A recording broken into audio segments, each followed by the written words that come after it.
bienvenidos a un nuevo episodio del podcast de Historia y más, donde estaremos hablando sobre temas interesantes en torno a la historia mexicana, así como de la historia mundial.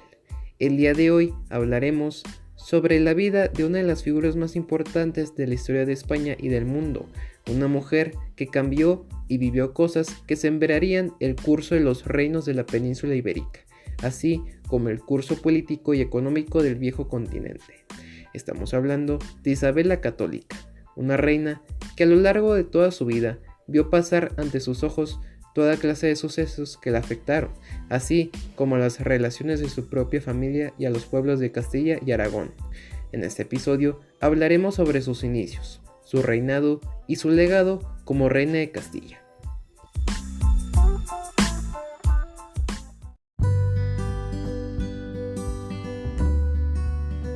A lo largo de la historia, la humanidad ha visto pasar incontables figuras que han hecho progresar a la civilización en diversos aspectos, pero también ha visto pasar a otras que han hecho todo lo contrario, es decir, que sus acciones aportaron poco o nada al progreso de la especie, pero a pesar de ello, han destacado más aquellas que dejaron un inmenso legado para las futuras generaciones.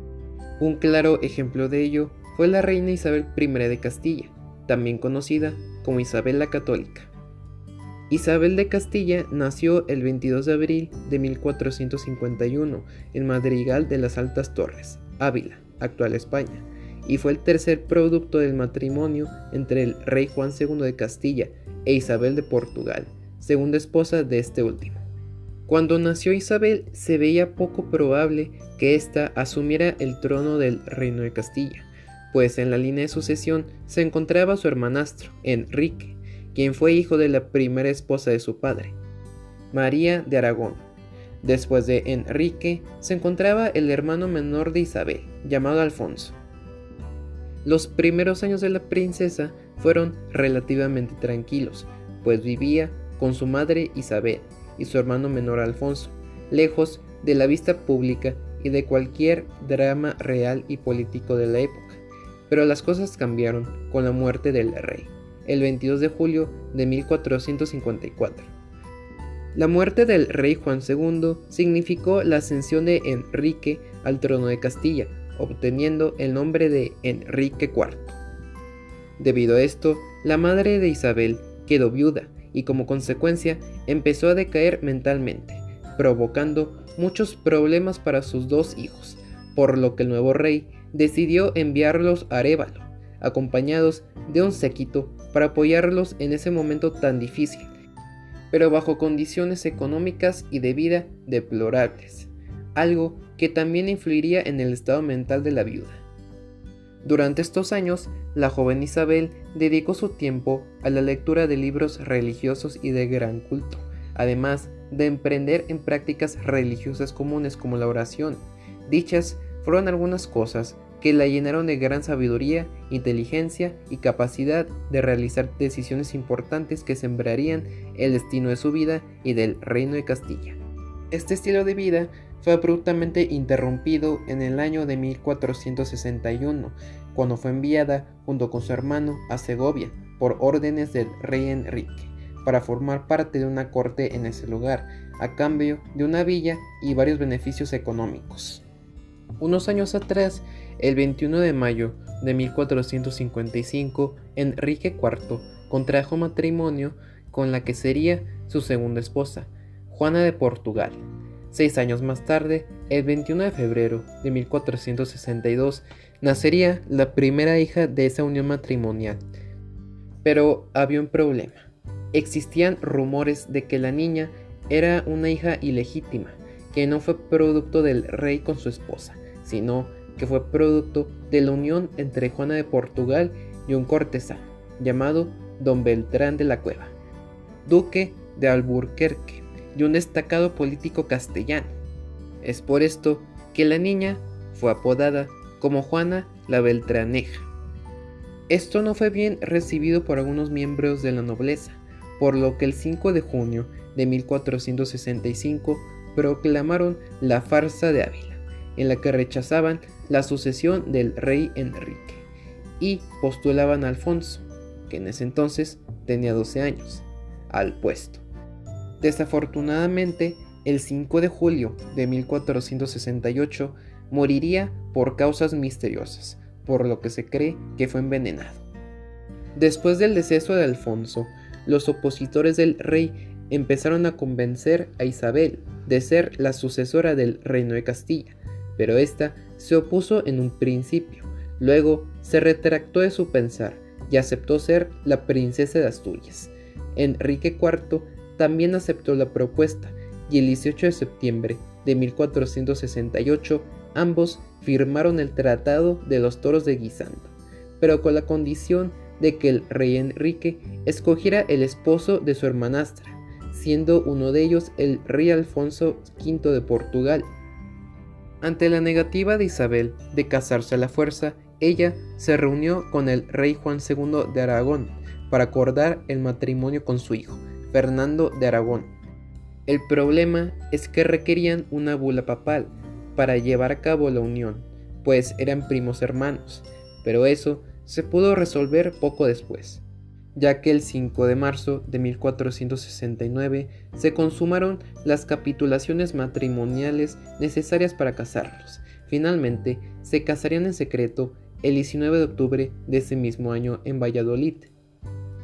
Enrique IV se enteró del matrimonio entre ambos y retomó su anterior política en la que su hija Juana sería la princesa de Asturias. El 11 de diciembre de 1474, el rey fallece sin dejar patrimonio alguno a su hija. Inmediatamente, Isabel, tras enterarse de esto, corrió a la iglesia de San Miguel, en Segovia, y se autoproclamó reina de Castilla el 13 de diciembre.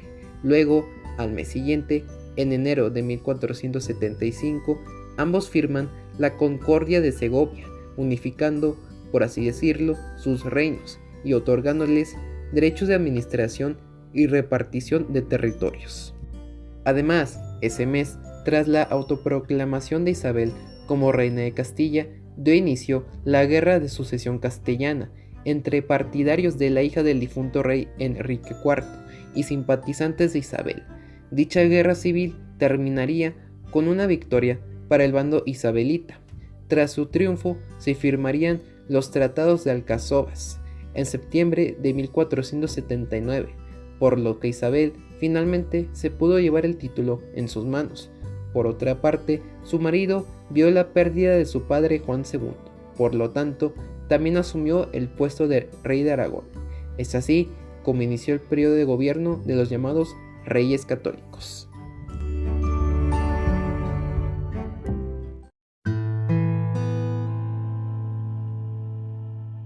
Isabel I de Castilla, tras años de disputa y guerra, finalmente se pudo consolidar como la reina de Castilla, a la mano de su marido Fernando, siendo este el rey de Aragón, reino vecino de Castilla. Por lo que se puede decir que ambos reinos mantenían grandes lazos de hermandad y unión política y económica. El reinado de Isabel trajo muchos cambios para la población de la península ibérica, pues la reina implementó una nueva política muy controversial en ese entonces y que actualmente sigue siendo un tema de debate entre los historiadores. Nos referimos a la expulsión de los judíos de los dos reinos católicos. Los judíos tenían dos opciones respecto a este problema: emigrar de la península hacia otros lugares o quedarse, pero convirtiéndose hacia el catolicismo. Algunos de ellos decidieron tomar esta última opción, por así decirlo, pues ciertas personas nunca quisieron dejar atrás sus creencias religiosas, por lo que las ocultaron e hicieron creer a las autoridades reinales de que ya se habían cambiado a la religión de la reina. Los judíos no solo fueron las únicas personas perseguidas y reprimidas por el gobierno isabelita debido a su religión, también los musulmanes sufrieron casi lo mismo, pues durante el reinado de Isabel I, esta emprendió una campaña militar en contra del último territorio musulmán en la península ibérica, Granada. La Guerra de Granada inició el 26 de diciembre de 1481, con la toma católica de la fortaleza de Zara. El conflicto duró poco más de 10 años y culminó con la capitulación de la ciudad de Granada el 2 de enero de 1492, siendo el rey Boabdil el Chico quien entregó su patrimonio geográfico a los reyes católicos. La captura de Granada significó el fin del periodo de la Reconquista, iniciado unos cientos de años atrás, en el año 722, con la batalla de Covadonga. Aunque el territorio ahora estaba a manos de los católicos, los musulmanes mantuvieron su religión, sus hogares y sus mezquitas, pero otros no se convencieron y emigraron al norte de África. Sin embargo, la felicidad no les duraría mucho, pues en febrero de 1502 se firmó la pragmática de conversión forzosa, en la que miles de musulmanes fueron obligados a convertirse en católicos o salir de la península, siendo la misma situación que se había repetido con los judíos desde años atrás. Una de las implementaciones más controversiales de la reina Isabel y su marido fue la Santa Inquisición, que aunque ya existía desde el siglo XII en Francia, los reyes simplemente la trajeron para la región. La Inquisición fue una institución religiosa católica establecida con el fin de mantener la fe entre la población, mediante la eliminación de la herejía, es decir, erradicar aquellas creencias no necesariamente religiosas que no van de acuerdo a lo establecido por el catolicismo. Y no solo trataban de erradicar creencias, también intentaron hacer lo mismo con las personas que las creían, fueran judíos o musulmanes, mediante métodos de tortura creados con el objetivo de convertir a esas personas a lo que ellos consideraban lo correcto para Dios. Como resultado, más de 30.000 personas fallecieron debido a las torturas físicas y psicológicas implementadas por este organismo religioso, y más de 300.000 personas fueron llevadas ante la justicia religiosa por actos sospechosos anticatólicos que presuntamente cometían. No sería hasta 1834 cuando la institución fue finalmente abolida. Quizá el aporte más importante del reinado de Isabel fue apoyar económicamente al marinero Cristóbal Colón, quien había viajado por toda Europa tratando de convencer a sus reyes de apoyarlo para emprender un viaje hacia las Indias, con el fin de buscar una ruta más sencilla que beneficiara a la economía del viejo continente. La respuesta definitiva para Colón la consiguió gracias al interés que Isabel obtuvo al escuchar al marinero, mientras que su esposo no le prestó tanta atención, pues creía que era una idea descabellada. Sin embargo, Colón tuvo que esperar a que su plan diera marcha cuando la reconquista se consumara, lo cual sucedió en 1492. El plan del marinero resultó un éxito el 12 de octubre de 1492, con la llegada de este y sus compañeros al continente de América, lugar que él creyó que eran tierras indias, pero que en realidad no lo eran. De hecho, era un nuevo mundo. Esto significó el principio de una nueva era para la historia del Reino de Castilla, pues fue el antecedente de la posterior colonización española de las Américas. El descubrimiento de América en 1492 y la consumación de la conquista de las Islas Canarias en 1496 fueron los antecedentes directos de la creación del Tratado de Tordesillas, documento que prácticamente dividió el nuevo continente en dos, siendo España y Portugal los participantes de este histórico suceso. A lo largo del reinado de Isabel, su reino y el de su esposo estuvieron en constante conflicto con los franceses, quienes se peleaban por diversas regiones del mar Mediterráneo y Europa, pues deseaban expandir su círculo de influencia político y social por todo el continente. Una manera en la que se pudo hacer esto fue mediante alianzas políticas con los reinos que gobernaban el continente europeo. Al mencionar alianza, no estamos hablando sobre la firma de un documento político entre representantes de dos naciones distintas. En este caso, las alianzas eran matrimonios entre miembros de las familias reales que gobernaban esos lugares. Isabel I vio este tipo de eventos a lo largo de toda su vida, con los hijos que tuvo. La primera hija del matrimonio católico, Isabel de Aragón, nació el 2 de octubre de 1470 y contrajo matrimonio con el hijo del rey Juan II de Portugal, Alfonso, en 1490. Desafortunadamente, en julio de 1491, Alfonso de Portugal murió al caer de un caballo, dejando a Isabel viuda. Tras la muerte de Juan II, Manuel de Viseu ascendió al trono portugués y buscó a Isabel para casarse con ella, pues se enamoró. Isabel rechazó su propuesta, pero sus padres la convencen. Ambos contrajeron matrimonio el 30 de septiembre de 1497, sellando una alianza entre los reyes católicos y Portugal. En agosto de 1498 nació Miguel, hijo de Isabel y Manuel, pero poco después fallece Isabel tras el parto de su hijo. Miguel tampoco se salvaría de dicho suceso, pues 2 años más tarde muere en Granada. El segundo producto de la unión entre los reyes católicos fue Juan de Aragón, el único varón de la familia católica, que nació el 30 de junio de 1478. Juan se casó con Margarita de Habsburgo, originaria de Austria, hija de Maximiliano I de Habsburgo, a la edad de 18 años, en el año de 1497. Pero fue un matrimonio efímero, pues muere a causa de viruela el 4 de octubre, días después del matrimonio de su hermana Isabel. La tercera hija fue Juana de Castilla, mejor conocida como Juana la Loca. Nació el 4 de noviembre de 1479 y en septiembre de 1496 contrajo matrimonio con Felipe de Habsburgo, hijo del ya mencionado Maximiliano I y hermano de Margarita de Habsburgo.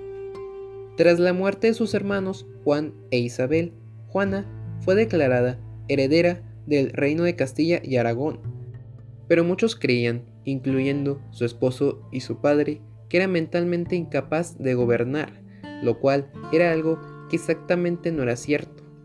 Murió el 12 de abril de 1555, recluida en Tordesillas, después de muchos años, por su supuesta enfermedad mental. La cuarta hija fue María de Aragón, que nació el 29 de junio de 1482. Contrajo matrimonio con Manuel I de Portugal, su cuñado, viudo de su difunta hermana Isabel, en octubre del año 1500. Dicha unión fue hecha con el fin de mantener viva la chispa política entre Portugal y los reyes católicos. En total, Manuel y María tendrían 10 hijos durante todo su matrimonio, siendo el último el fatal para ella, pues el parto de su hijo Antonio la mató de dolor el 7 de marzo de 1517. Posteriormente, el infante se le uniría a ella en el eterno descanso. Finalmente, su última hija, Catalina de Aragón, nació el 14 de diciembre de 1485. A los 4 años se le asignó el matrimonio con el príncipe Arturo de Inglaterra, hijo de Enrique VII. Ambos se casaron el 14 de noviembre de 1501, pero poco después contrajeron sudor inglés, una enfermedad extraña de la época. Dicha enfermedad terminaría con la vida de Arturo, menos de un año después de la boda. Catalina se quedó viuda de un matrimonio no consolidado en su totalidad, por lo que nunca se casó en verdad. Para reponer lo sucedido, se le asignó matrimonio con Enrique VIII en 1503. Catalina esperó 6 años para casarse con él, y así fue. Ambos se casaron el 11 de junio de 1509. Ambos tendrían 6 hijos, pero solo uno sobrevivió hasta su adultez, siendo María I de Inglaterra la hija suertuda de Catalina. Más tarde, Enrique le sería infiel a su esposa con Ana Bolena, quien estaba embarazada de él. Ya antes, la pareja tenía muchos problemas, pero esto fue la detonante de su divorcio en 1531. Catalina murió de un cáncer el 7 de enero de 1536. Estas fueron algunas de las alianzas político-matrimoniales entre los reyes católicos y algunos reinos europeos. Isabel la Católica y su esposo verían consolidados su hegemonía a lo largo de todo el continente. Pero no todo sería felicidad, pues las cosas cambiarían para mal para la reina de Castilla.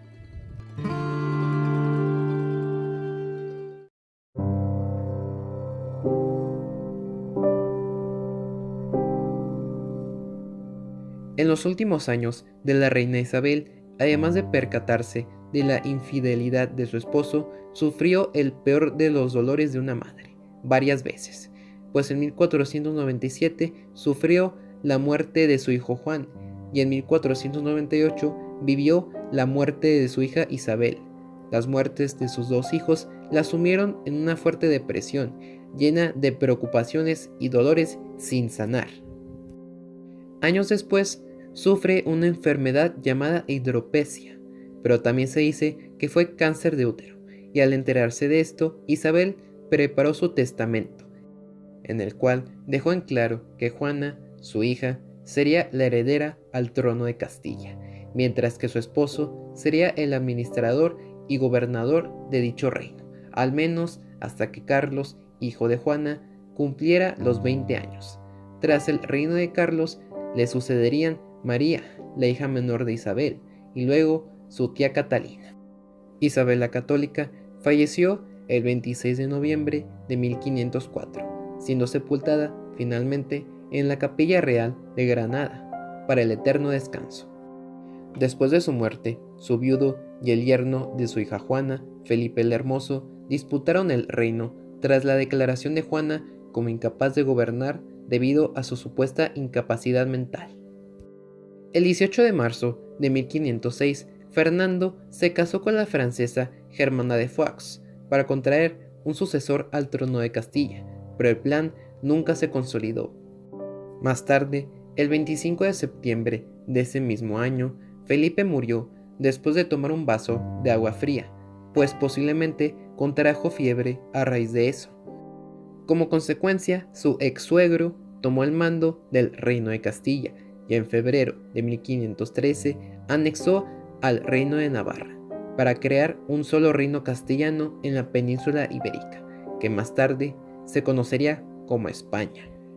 Sin duda, el reinado de Isabel I la Católica fue uno de los más importantes de Europa y para el mundo, pues gracias a su inteligencia y conocimiento dio luz verde a uno de los proyectos de exploración más importantes de la historia de la humanidad y por lo tanto dio paso a la conquista de territorios desconocidos, llenos de sorpresas que ninguna persona en la época se imaginaría, y que de no haber sucedido, la civilización actual sería una cosa completamente diferente.